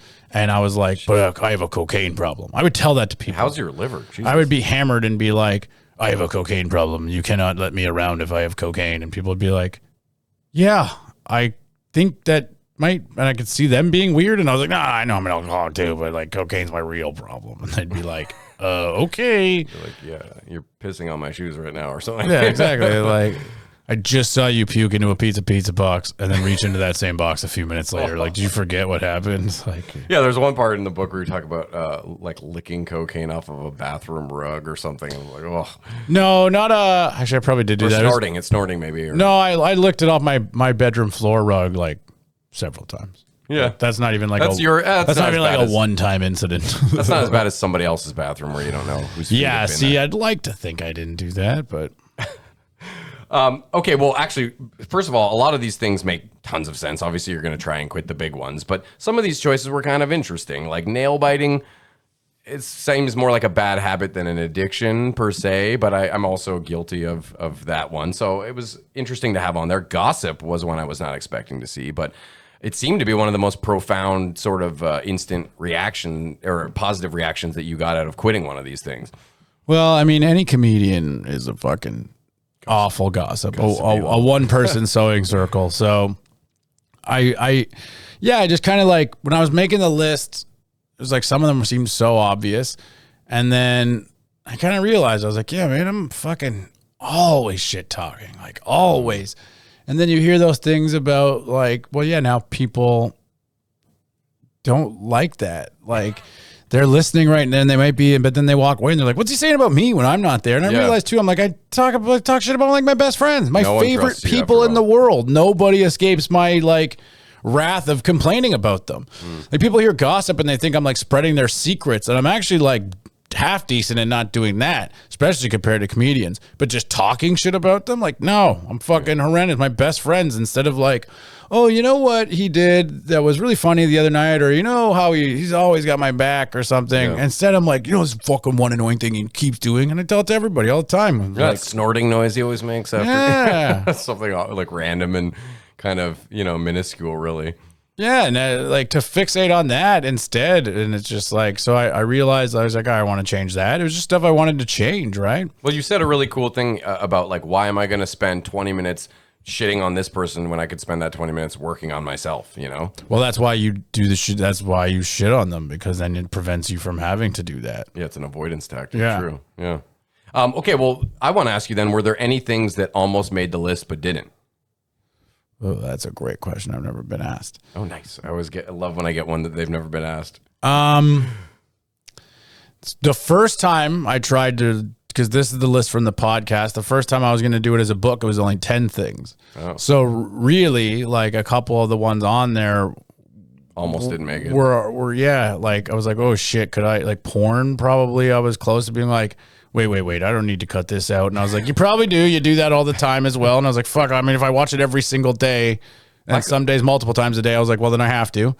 I couldn't believe gambling wasn't on there. And that's probably the one that I was just about to land on for like the not having been on, because people ask me that one, and I do gamble on sports, play poker, like to go to the casino. Scratch lottos. Probably actually going to the casino after do this, but that's just to meet a friend whose birthday it is. Damn, how late's the casino open? I guess it's it's open. It's all night. Late. Yeah. But yeah, gambling would be the one, but I honestly didn't put it on because I was like, I just feel dishonest. Like I've never felt I needed to quit gambling, that I had a significant problem. And that's because I was like, no, I need money to get the other things that I do have a problem with. And this like prevents me from doing that most often because statistically you lose money when you gamble. Yeah. And then also too, I never related to the rush as much as other people that had gambling problems. You hear people who have gambling problems are like, I don't even care when I lose. And I was like, what the fuck are you talking about? They're like, I do, but it's different. Like, I don't care. It's the rush of, they're talking about the rush of waiting to find out if they're going to win or lose. And that's what they're addicted to. And I was like, oh, that's the worst part for me. I'm like, and I'm always thinking like, please God, pay off so I can afford to fucking eat like a monster this whole week or fucking get top shelf or whatever, you know? It's more stressful than anything. Yeah. Where they enjoy that feeling. And I was like, well, that's so that was the one I didn't put on because I was like, oh, this just feels like I will because it'll sound like. Well, and my dad had said before the podcast, you should ask him which ones he didn't want to tackle. Like that you were like, you know what? I don't. And porn sort of sounded like it was on the verge of being that, but. Yeah, porn didn't want to for sure. Smartphone and social media, I was just like, don't put that on there. You need this for your job, and also it'll make things so much harder. And then when I started having those thoughts, I was like, that's why you should put it on. I was like, fuck. Okay, cool. I like your thought process on this. Just, how you approached this. Well, yeah, too. Also, too, like I was like, well, if you're trying to like reprogram your brain and the first thing you thought of was like, oh, I can't fucking do that. It'll be impossible. It's too hard for these ones. Then that they should definitely be on. And I was like, God damn it. Yeah, it's true. The more pushback you get mentally, the more it's probably meant to be on there. Yeah. Mm-hmm. I will actually throw to my. Do you have a question, Dad, or no? Usually, he brings a question for the guest, but we may have already gone over it. That happens sometimes too. You just stole his question. That's yeah. Covered a lot of ground. Yeah. Well, you can always circle back to it if you don't want to. I guess one thing I would wonder about is, did you find? I mean, obviously, this was a process that you had to go through. So, did you find that for the different types of addictions that the process was the same, or did you have to modify the process for different things? And just to expand on that, when you see a schlub like me that just has the normal problems, like, geez, I wish I didn't eat so much because I'm getting fat. Like, food is an addiction for me. Do I follow? If you told me, well, here's what I did, would your process work for me? Or is this avoids the self-discovery that everyone has to go through to figure it out? That's a fantastic question. There's a couple questions, so I'm going to answer two of them. The one about, is the process the same on like, was this the same between each thing? I was like amazed by that. So when you've already quit Coke and booze, like it is like training for a lot of these things. Nothing on cigarettes would be the next closest, but nothing on this list was as difficult as quitting those two. And those are the three you've never gone back on, am I correct? Yeah, exactly. Okay. Yeah, like hard drugs, alcohol, cigarettes. And even right now, I'm off everything, caffeine, weed. I'm glad to hear you never went back to cigarettes, because that would have been an easy one for people to justify. Yeah, it's the stupidest. I play the tape out cigarettes now. That's how I specifically got by that one just very easily. I'm like, I won't enjoy that first cigarette back. I'll enjoy like the 10th one back. Why would I smoke those first 9? Once you built up your tar layer again. Yeah, exactly. So fuck that. I don't want to get a head rush. I think about what that first cigarette actually would be back. I'm like, it's going to be a head rush. You're going to feel gross. Nauseous. Yeah, why the fuck? So, yeah, so I'd say the process was like oddly similar though. Like it wasn't like nearly as intense physically, like withdrawal symptoms, but like I could not believe the sugar headache I got when I was on my second day off sugar. I was like, this is fucking intense. And I did not expect that. It was like worse than a caffeine withdrawal headache. Cause like a caffeine withdrawal headache was like pressure kind of headache is what it feels like.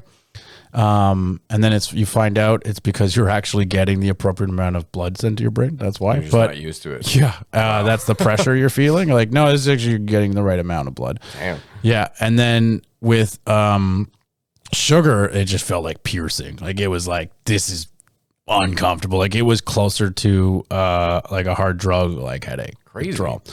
I wouldn't have expected that. No, I know. It was stunning. Did you have an insane sugar intake before that? I mean, everybody does.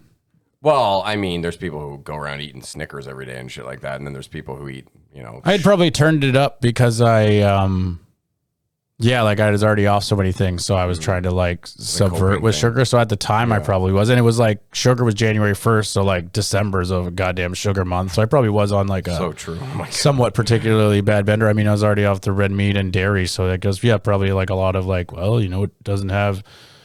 You could find the candy bars that don't use real milk, all that kind of shit. Yeah. And then, yeah, as far as the second part, which is the most important part, is like, oh man, it is a lot. Like sometimes when people ask for like advice, I'm like, get help. That's what like, oh man. And people think I'm about to like say something like profound that's going to help. And I'm like, no, that getting help is what helped me. That's what I'm like, so I said with therapy, that's the only thing I'm really, like dogmatic about, because like, that's when I really started getting a lot better at everything, is when I got like serious help for it, like a neurologist, a therapist, like, okay, now things are getting manageable.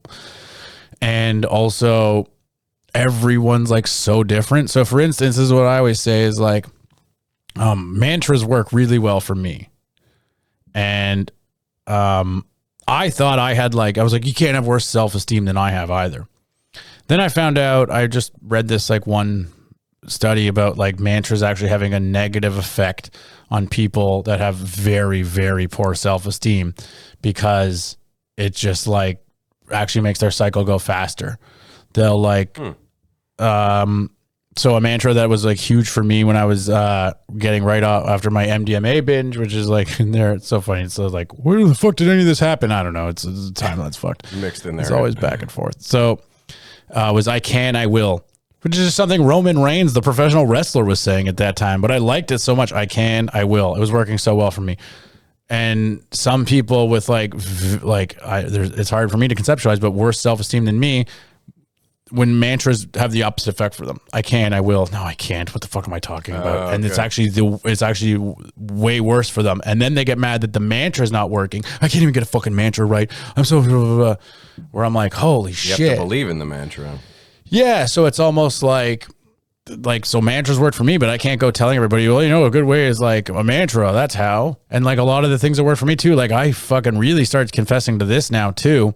If I didn't have comedy, like I really wonder, like I'm like, yeah, I probably would have just drank myself to death. Sometimes I do think that. I wonder like what would have happened without boxing. Like these are the things that worked for me. So like I'm not going to tell everybody to like go to a fucking boxing gym, start going to open mics or whatever. But like for sure, like find something that you can transfer over these like addiction beams to. Redirect, like exactly. Yeah. Like, and I also realized too, is like, well, that's my thing. Like I have an addictive personality to the nth degree. So can I really change that? I'm going to try, but I think it's easier to just set my phasers in other directions. Yeah. And then as far as like food goes, I want mine. I mean, I don't know if I would write one or I will have the opportunity to, but if I do write a second book, I don't know exactly how, but it's going to be about and related and surrounding food. Because like, especially when you get sober, everyone I know puts on weight, or like a lot of people should, I should say, and so many things. And you can, just the relationship between food and how it affects your brain is so similar. And I feel like I can speak from like pretty good lived experience on it. Like it's crazy. It trips me out all the time how similar it is to drugs. Like when I'm eating ice cream, the whole time I'm eating ice cream, I'm talking like while I'm eating it, I'm thinking, I'm already getting depressed of like, fuck, this is going to be done. And then my brain goes, but not if we go out and get like fucking, why don't we eat like 7 pints of ice cream tonight? Jesus. And it's nuts. Like specifically that one, and ice cream is right. It's anything with that much sugar and that much dairy at the same time. Oh, fuck, look out. And the same thing with pizza. I eat a pizza, Love pizza in like 18 minutes. I'll eat a large pizza, and like by minute 16, I'm so sad that there's like one slice left, and then I'm like, fuck. Okay, well, eat this slice, and then we'll figure out where we're getting the next pizza. Like that shit still goes through my brain. Pizza's amazing. And you got to eat every day, so obviously it's very difficult to like navigate that. So like, and then again, everyone's gonna be different with like that. So like, for instance, food, like a big thing with me is like exercise really helps me conceptualize, okay, so that 10K you ran today is 2 like snack size bags of Doritos. Was that 10K worth, as much as I enjoyed it, is still work sometimes, is it worth 2 fucking measly ass bags of Doritos? Yeah. And then I'm like, no, it's not. Yeah. So that's why like exercise, when I'm exercising and I actually eat better. Well, and most of those foods make you want more of those types of foods. Yes, well, exactly that too. And, yeah, I'd say the one thing that I would be also dogmatic about, I guess, is playing the tape out. Like play the fucking tape out. Like oh, I really want chips tonight, and I really want all these things that are gonna be awful for me. And it's like you gotta fucking really like tap into your feelings, Star Wars shit of like, how are you gonna feel when that bag of chips is done? Yeah. And there's times where I get in touch with myself like, pretty great. You've been super disciplined lately, and you haven't had chips in months. And I'm like, yeah, okay, so I'll go. That's what I'm doing well. But like right now, I've been eating like very poorly for like a couple months, and I know I'm feeling bad after every single meal right now. That's bad for me. I gotta get it back on the straight and narrow. Tonight after the show, I was like, ugh, I'll take a fucking chicken garden salad. I desperately wanted nachos, but I was like, you're gonna be miserable after you have them. The minute they're done, you're gonna be miserable. And those small battles add up too. Yeah, exactly. So I was like, okay, so like. And then the key to that is that's why it's important not to beat yourself up. Like I was saying earlier, it's like a weird, sorry, that probably picked up so much. We're selling beard oil now tonight. So then like when I'm like in the moment, like, so tonight after I finished the chicken salad, I spent like a good, like just a moment of like, this tasted really good. And you feel great right now in every way, like emotionally that you did it, and then also physically, so much better than the nachos, right? Like really remember that you have a meal to eat after every show this whole week, and none of them can be nachos because you're also doing Kingston next week, and then this, and then it's Christmas time. It's like, do you want Christmas time to be like, oh, I can actually enjoy a few fucking awful things, or do you want it to be like, oh God, I'm just doing this to fill the hole inside. Good Lord. So it's like when you mess up, remember that feeling, and like, you know what I mean? Like get in touch with like, so instance, this is so funny. So last night I was doing good, like kind of good since that show Saturday where I said I had the free pizza, was like slip. And then last night I ordered chicken gyro. And I was like, okay, I've earned some rice and some pita bread, some carbs. This is okay. Not too bad. Finished it and it was like, yo, let's get some sushi. And I was like, Alex, this will be $50 you spend on food just for dinner from Uber Eats. You're not a fucking sultan. And I was like, yes, I am. And then I ordered sushi. I ordered 16 pieces of the deep fried California roll. Oh, man. And ate it like after eating like 4 chicken skewers and like some potatoes and rice. It was a gorge. It was miserable too. Like, and the other thing is too, is like, I only like non-seaweed wrapped sushi, and I don't know how to fucking order it, and I don't know what it's called, and I don't even know if it's technically sushi at that point. But anyways, this one was seaweed wrapped. I was like, great. You're a fucking idiot.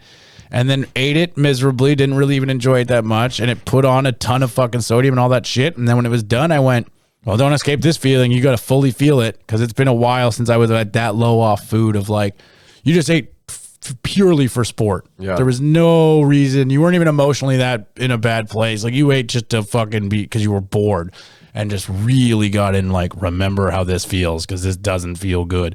But that's so cool to see how you've trained your brain like that, you know, that you've developed that discipline level. Well, I mean, it's not bulletproof. But you gotta like, you're gonna like fucking fuck up all the time. And then, you know what I mean? Like you gotta like remember what that's like so you can not fuck up again. Yeah. Okay, well, we're definitely going to have to get in this book. I know we're getting a little late on time, but before I wanted to point out that I'm drinking this sparkling water. Definitely not a Mike's Hard Lemonade. Fuck you, Mike's Hard Lemonade. Bit of a thing. It's become every episode now we say, fuck you, Mike's Hard Lemonade. There's a story there. If you want to hear it, we can. If not, you know. Well, I'm not looking to get sued. No, it's I feel like I owe it to maybe not to this audience, but friends on Facebook were following along with it. Something that happened, this contest I was in, they kind of fucked me over. So I feel like I owe an explanation for how that kind of went. So for anyone who's interested, I joined this contest I found on Instagram and Facebook, and it was all over that on their social media, to come up with the next slogan for their Mike's Hard Lemonade lemon seltzer or whatever the hell it is. Oh, yeah, I know this. Okay, and it had Mick Lovin as their spokesperson, all that. I got in on the contest. It must have launched 27 minutes or something earlier. So I was really, really early in. There weren't that many comments, and it said to just post a comment to submit your slogan. And I put in meet your new main squeeze, which I thought was like a really clever one. And I was checking the comment sections, making sure nobody else had done it. I'm like, sweet, you know, this is my slogan. It's in there. in the following days, I would reinsert it just to make sure that they remembered my slogan. And, about a month goes by and they finally announced the 8 finalists. And sure enough, my slogan is there. And I'm like, yeah, I make this big Facebook post. I start telling my friends, like, make sure you vote for me. And then it made it through to the top 4. And at that point, for whatever reason, they decide to tag the creators. And all of a sudden, it's being tagged for somebody else. And it's their creation, not mine. So long story short, as per their rules, they didn't break any rules, is what I learned, because they were shady ass rules. But I kind of just feel pissed about how the way that they ran the contest, because there was no authority to who submitted something first. It literally says, like, let's say we get 70 votes for this Meet Your New Main Squeeze, which they claimed they had gotten 70 submissions for that one. Then they just randomly pick from all of those submissions, even if it was you copy pasting mine, no original content of any means, and then you get the $5,000. Yeah, at least look it up on the timestamp, because then you could say to I had all that. like, yeah, I was arguing the timestamps, and not only that, but the main ways that I had seen people submitting were through Facebook and Instagram in a comment section. Simple, lazy. That's how most people are. Mm-hmm. There was a third way you could do it, which was through some sort of online form that would redirect you to a website. I tried that. It kind of was glitching on my phone. I was like, whatever. I've done my Facebook, my Instagram. According to them, because I got all these people rallying for me, all these people came to the comment section and said, hey, like, Oliver came up with this. We got the timestamps. Like, all these people were backing me up. And then that's when they told me, well, we actually got 70 submissions for Meet Your New Main Squeeze. 6 of them were yours. And I'm like, okay, well, then where are the other 64? I scanned Facebook comments. I scanned the Instagram comments from those original posts. I couldn't find any, certainly not 64 of them. And then they told me that there was over 9,000 submissions in total. And I go back to the Facebook and Instagram comment sections, which were one of the ways you could submit, only 800 comments in each. So that's only 1,600. So they're saying roughly 7,500 applications went through this online portal website way that you could submit, which is only verifiable by them. It's not public in the ways that these comment sections are. So I just got to take their word for it that, yeah, no, we had 64 other people that said the same, and sorry, you didn't get drawn. So anyways, in a nutshell, that's kind of what happened. They're technically not at fault, but I think they ran a bogus-ass contest where they exploited creative people. Hey, there's a good slogan. For all I know, someone from their company copy-pasted my shit and then randomly got selected. You know what I mean? It's just the whole thing seems kind of fishy. So for anyone who was wondering, there you go. Definitely off I think I speak for everyone listening, or I say, like, I kind of have Mike's hard side on this one. Oh, you're on Mike's hard side? Yeah, I get it. Well, it's bureaucratic bullshit is kind of the way I looked at it. Like, really, you're on their side completely? I like how at first you're okay with it. And you're like, really? Well, no, I mean, you're entitled to your opinion, and I gave you the Coles notes here, joking. so I might be omitting little details, but I was just joking, but there's no way you omitted any details there. That's for sure what happened. Please stand by.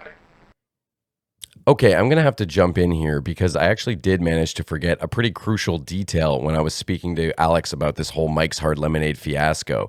I briefly mentioned that there was $5,000 on the line with this contest, but what I forgot to mention was that my slogan ended up winning the whole thing. So I'm sure you can imagine how that would add some extra salt in the wound.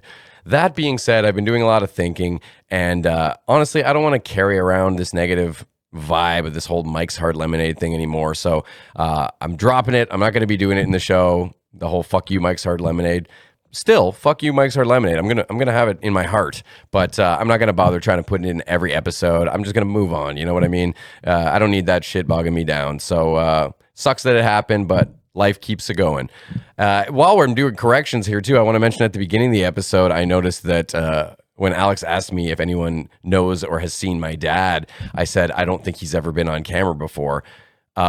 Okay, you can tell I smoke too much weed because I interviewed my dad for like 2.5 hours on episode 21. So yeah, brain fart there. But if you haven't seen that episode with my dad, go check it out. It's not the best audio quality. We were still figuring things out. But anyways, back to the podcast. Anyways, back to this amazing book.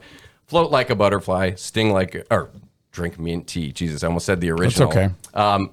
So this I wanted to ask you about Guest as in well. studio, Muhammad Ali. Well, you're a massive fan of his, which is something I thought was really cool and something I wanted to talk to you about because you are in this cross section of what was very rare when we were younger, people that like sports and like geeky things, because you talk about Spider-Man in this book, but you also talk about how much you love boxing and hockey and basketball, the Raptors and all that. So I found that interesting. I always find it interesting when people are really into sports, but they're also kind of a geek, because those things don't really run together as much. They do now more with MCU and things becoming cool to be a nerd and all that, but Yeah, I guess so. I mean, I don't know. I look around this place, and that's where I'm like, man, my fucking nerd cred is shit. Like, well, we amped it up a bit, you know. Shit. Yeah, I mean, I don't know. I like.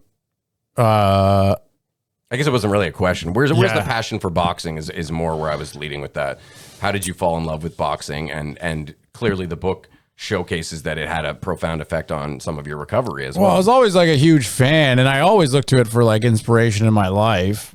Obviously really turned up when but I look at all sports too for that too. But I do find boxing is like the number one most, because it's just so, I mean, you're training like you're running a marathon, but at times during the marathon you're going to sprint, which you don't do during a marathon, but then also like the punching and getting punched. So it's like, just from that physical standpoint, is just, you know, oh my God, it's unbelievable. I don't even get eloquent when I talk about boxing, because it's just so, how the fuck do they do this as their job and all the time? And then by the end of your career, you're like 30 to 70 fights. You went through 30 to 70 training camps, which is like all encompassing. Like food it's so like lonely to do, and it's so difficult to do.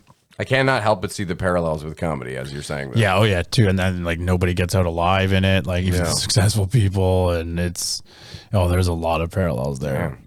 And you don't get paid on the come up, and so few people like actually make any serious dollars off of it. Oh yeah, just brutal. Comedy is actually one reason why when they talk about CTE, like, well, we got to stop these players because they won't stop themselves, like, because so many players like, right, I know the risk of football, I don't give a fuck, I want to play. And people are like, no, we got to save these people from themselves. And I don't know, man, that argument doesn't hold a lot of water with me, because I always think like you could say a lot of, besides like the physical, obviously shit, you could say a lot of things about comedy that you could say about all these other, no one ends up fucking out of there without some kind of scars and makes money. No one's happy, blah, blah. You could say that about comedy easily. Like 95% of people, even the successful people don't, they always miserable, blah, blah, blah, all this shit. Maybe So I'm going to comedians stop should be you wearing from doing helmets. comedy. And it's like, no, you're not. I'm decided I want to do this. Like, I wouldn't want anybody taking my agency away from me. So Maybe comedians should be wearing helmets in some cases. yeah. Oh yeah, for sure. I did want to say about this though that I am not like a huge book reader, which makes me sound like a bit of a derp. But I love graphic novels. I read on the internet and stuff like that. But it's not often that I pick up like a no pictures book, which again, this sound like a kindergartner, but very much so because That's a lot so funny. You call it a non-graphic novel. I usually don't read non-graphic novels. That's a really good way to like even your further next book should be a non-graphic novel. normalize comic books. Oh, you're a non-graphic novel fan. What's that? A book. But you know, normally when I try to approach a book, it feels like a book report or something where Yeah. it's like a chore. And this book, I was genuinely like excited every time I got to go pick it up again and find a time in my day to sit down and absorb a little more and just keep chipping away at it, because it was really, you know, sucks you in. It's great. You're a great writer. And I wanted to know if it was always your intention to break the fourth wall as much as you did, and sort of you talk about the literary narratives that you're using as you're using them, stuff like that. And I thought that was really cool, jumping through time a lot. And Yeah, I do it a lot in stand-up, and I guess to a degree, like, not like there's a fourth wall in life, but like I editorialize a lot of what I'm thinking while I'm saying something. it was very direct to the reader, a lot of the book. Yeah, so I felt like, and it was just, and very early on, like, it's just such a good avenue for jokes too, right? So I was just like, it's so easy to break the fourth wall. Then just like, here's a joke, because I broke the fourth wall. Now I don't need a setup. I can just tell you this joke. And you break the tension a lot of the time too with those moments, which is kind of nice. Right, yeah. Things And, get heavy in this book. yeah, and then I also wanted to be funny, right? So I was like, I mean, like anytime something was like super, I was like, sad or dark, I was like, you need lots of laughs in the pages before this or after this, because like I don't want this to be like, wow, the last 20 pages have been fucking emotionally taxing. Yeah, I can't do it. I got to put this down. Yeah. Yeah. Well, the other thing I loved about it was your recurring joke about like the things you almost named the book. There's one right at the beginning, one right near the end, but I want to say there's like 7 or 8 of them in the book. I don't know. Yeah, I don't know how shit many, but like that was another one where it was like the first one I felt like I was like, okay, that's all right. And then the second one, and I was like, okay, well now I have to make this like a through line throughout the book where it's like it's easy. It was a great choice. I loved it. Every time another one came up, I was like, oh yeah. Thanks. Yeah, no, I felt like I was like, yeah, again, it was just like, oh, this feels like an easy avenue for jokes. And then I would just be like placeholder title later and come back and then do the punch up on it. Nice. Okay. Well, cool. I'm glad to hear the behind the scenes stuff on that a bit, man. I wanted to know what got you to start doing the podcast again, because I know you took like almost exactly to the day a 2-year break. Was it when you made some relapses for some of the things that kind of wanted to motivate you to get behind the mic again, or? Yeah, like I always planned to like. I mean, at first I was like, "This is gonna be 1 year, and I'm done with it. I don't want to do like this podcast recurring all the time." And then towards the end, I was like, "No, I do. This has been like really good for my mental health too, and obviously the response and everything else. Like, there's a variety of reasons to continue doing it on a regular basis." And then I was like, "Oh, but I got Fringe coming up, and I can't do it during Fringe," and started making some excuses. And then started writing the book in earnest, like the one from the book deal, and was like, "Oh shit, I can't do both of these at the same time." And then when I finished the first draft of the book, I was like, okay, well now I can start doing the podcast again. That was my end goal of when I will bring the podcast back. And then now I've honestly stopped doing it again because there's a lot of reasons that I'm not doing it currently. Takes a lot of time. First of all. No, it's not even really that. It's primarily it's the second like season was going to be like, now I'm quitting like a lot of things that are like bad for the planet. And that's what I wanted the focus to be. And now I'm not sure if that's right for a few reasons. One of which is I was told by somebody who works at like a very important green organization that we don't want to encourage people to start focusing on quitting individual things. We want to put pressure on the corporations and the government. And then that makes me think, well, yeah, that makes a lot of sense. But aren't we putting the pressure on those organizations to then say to us, hey, you can't use or do these things anymore? Yeah. Like you want me to put pressure on them to make us do it? And I do understand where they're like, yeah, but people aren't going to fucking do it on their own. And I'm like, yeah, you're right. So I don't know. And it confuses me. Then also just as far as like an artistic level of like, I don't know if something with like a double-barreled scope makes any sense like that, where it's like, so this podcast is about staying clean and sober while also being funny and also being fucking a tree hugger or whatever. And I'm like, that might be too big. Too broad, yeah. And I've really struggled with that. And next time I bring it back, I want it to stay back forever. And now I could say like, oh, stand-up's coming back. The pandemic was hard. So like I could make a variety of different excuses. So I'm trying to figure it out right now. Like I really let things boil for a long time, and I'm like, yeah, like it will come back. I just really now have to decide, like, also too, if it is just addiction focused, will I continue quitting things just to see what it's like? I'm like, that could be interesting if it doesn't have to go for a year and quit weirder and weirder things.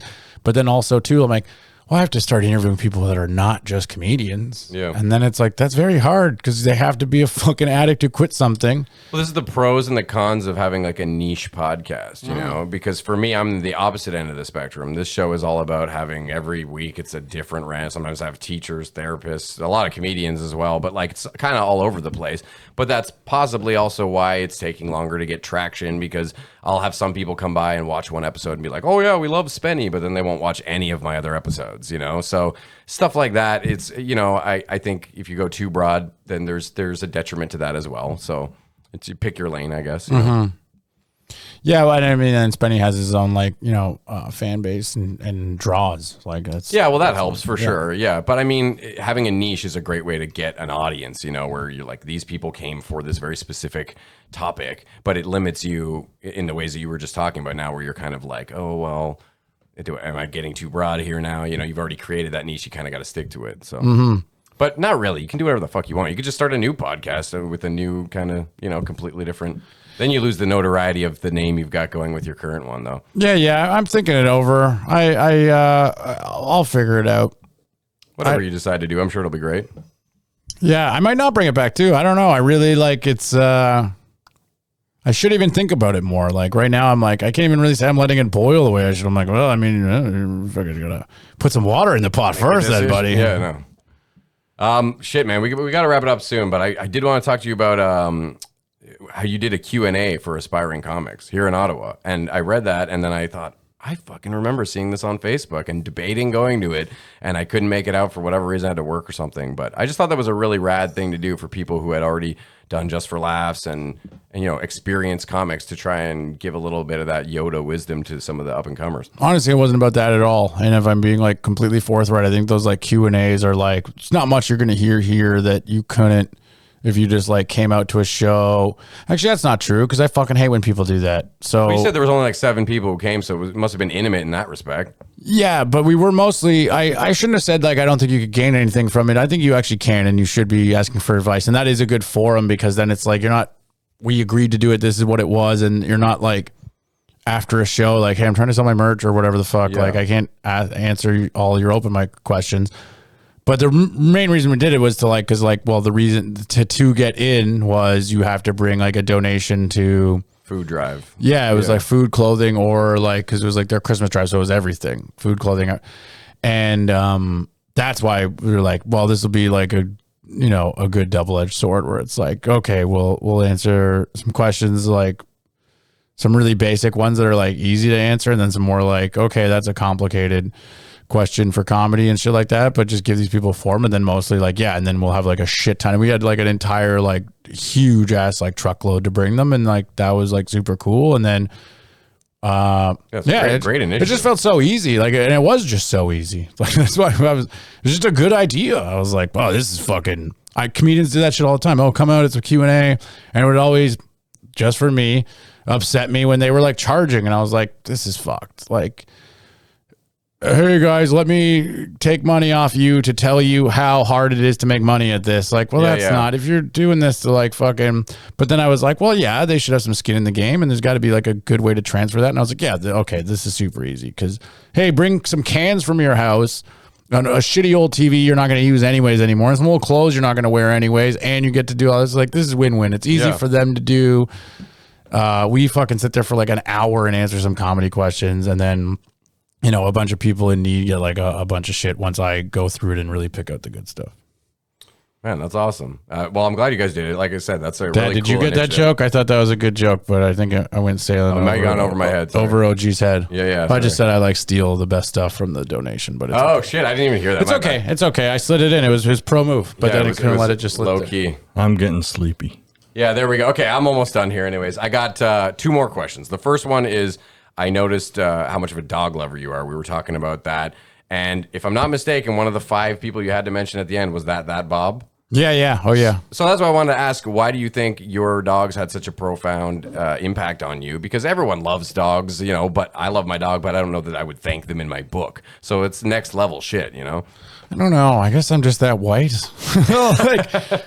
And it must be like a thing in my family. Like, oh, yeah, like every one of my aunts and uncles, everyone has a fucking dog on both sides of my family. Oh, wow. So my grandma had a dog growing up. Her oldest son did. Like it's everyone. I'm not gonna go through the whole list. I have like so many. But you're a dog family. It's like fucking like 20 dogs, and it's nuts. It's unbelievable. And completely ironically, before it was all like meme stuff or anything, like, no, everybody talks about them like they're their kids.